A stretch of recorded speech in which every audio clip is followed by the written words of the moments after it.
مولوی خادم رضوی اور معاشرہ۔ آج جی نہیں تھا بات کرنے کو۔ جان ایلیا نے کہا تھا، کیا کوئی حادثہ ہے ہونے کو، جی بہت چاہتا ہے رونے کو۔ ابھی شام کی کافی پی رہا تھا کہ اچانک خبر ملی کہ مولوی خادم رضوی انتقال کر گئے۔ ان اللہ و انا الیہ راجعون۔ اس کے بعد تفصیلات معلوم کی تو معلوم ہوا کہ دھرنے سے واپسی پر انہیں سانس لینے میں مشکلات کا سامنا تھا اور بخار تھا۔ انہیں طبی امداد دی گئی مگر وہ روبہ صحت نہ ہوئے اور انتقال کر گئے۔ بظاہر یہ علامات کرونا ہی کی ہیں۔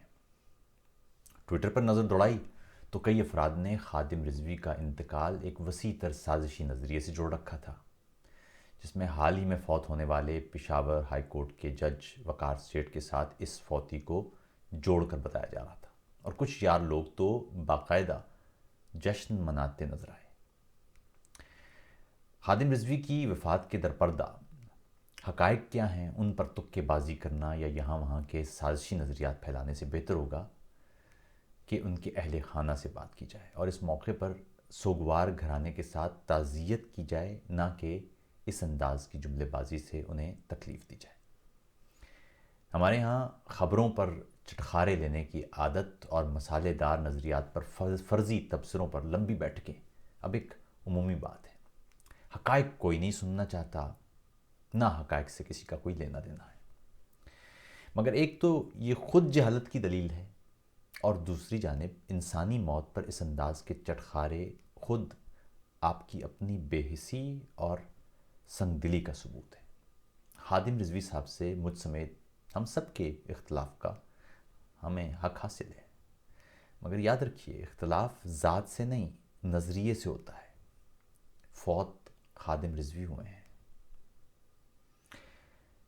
ان کا جو نظریہ مجھے نادرست لگتا رہا میں اس پر اپنی رائے دیتا رہا، مگر یہ رائے کبھی ان کی ذات سے متعلق نہیں دی گئی۔ ہم لوگوں کے الفاظ پر تبصرہ کرتے ہیں، ان کے الفاظ میں موجود علامات، نظریات، خیالات اور تصورات پر اپنی رائے دے سکتے ہیں، مگر ذات یا چہرے یا لباس یا جسمانی ساخت یا کسی معذوری پر رائے دینا ایک گھٹیا، نازیبا اور غیر انسانی عمل ہے۔ میری خادم رضوی سے ایک بار ٹیلی فون پر بات ہوئی تھی، غالباً سن 2016 کی بات ہے۔ تب بھی وہ توہین رسالت کے کسی معاملے میں احتجاج کر رہے تھے۔ میری ان سے کوئی 3 منٹ کی اس گفتگو میں واحد معاملہ یہ رہا کہ وہ اتنے جذباتی تھے کہ میں ان سے نہ ٹھیک سے سوال پوچھ سکا اور نہ وہ ٹھیک سے جواب دے پائے۔ ان کا فیض آباد کا سن 2017 والا دھرنا تھا، یا آسیہ بی بی والے معاملے پر ان کا احتجاج، یا اب ان کا یہ تازہ احتجاج، میں ذاتی طور پر اس طریقہ کار کو نادرست سمجھتا ہوں، اور مذہبی امور کی بنیاد پر اس طرح نظام زندگی میں خلل یا نفرت کی تبلیغ یا نادرست زبان کے استعمال کو ٹھیک تصور نہیں کرتا۔ تاہم اس کا ہرگز یہ مطلب نہیں کہ میں اس اختلاف کی بنیاد پر مولوی خادم رضوی یا ان کے قبیل کے لوگوں سے نفرت شروع کر دوں اور انسانی جان جانے پر جشن مناتا پھروں۔ یہ راستہ کسی صورت کوئی مناسب راستہ نہیں ہے۔ مجھے یاد پڑتا ہے جب اسامہ بن لادن کو ایبٹ آباد میں امریکی فورسز نے قتل کیا تو جرمن چانسلر میرکل نے اس پر اپنا رد عمل دیتے ہوئے جملے کا آغاز کیا تھا، اش فروئے مش، یعنی مجھے خوشی ہے۔ اس کے بعد نہایت مختصر سا وقفہ تھا، گو کہ ان کا پورا جملہ تھا کہ مجھے خوشی ہے کہ اسامہ بن لادن کے بعد کی دنیا ایک پرامن دنیا ہوگی۔ تاہم اگلے روز یہاں اخبار میں ایک طویل مضمون شائع ہوا تھا جس میں لکھنے والے نے لکھا تھا کہ جب میں نے اش فروئے مش یا مجھے خوشی ہے سنا تو میں سوچ رہا تھا کہ کسی بھی انسان کی موت پر خوشی کیسے ہو سکتی ہے۔ یہ ایک موت پر رد عمل میں خوشی کا اظہار کیسے کر رہی ہیں؟ اس لکھنے والے نے تو یہ تک لکھا تھا کہ جب میں نے یہ سنا کہ مجھے خوشی ہے اور اس کے بعد ایک مختصر سا وقفہ تھا تو میں اس سوچ میں پڑ گیا کہ اب یہ جملہ مکمل کیسے ہوگا۔ لیکن وہ جملہ میں نے بتایا کہ وہ جملہ تھا، مجھے خوشی ہے کہ اسامہ بن لادن کے بعد کی دنیا پرامن دنیا ہوگی۔ ہم جس خطے پر رہتے ہیں اس کی تہذیب بہت پرانی ہے، ہمارا اپنا تمدن ہے۔ ہمارے ہاں صوفی نظریات کی بنیاد ہی احترام انسانی پر تھی۔ میاں محمد بخش صاحب تو کہہ گئے، دشمن مرے تو خوشی نہ کریے، سجنا بھی مر جانا۔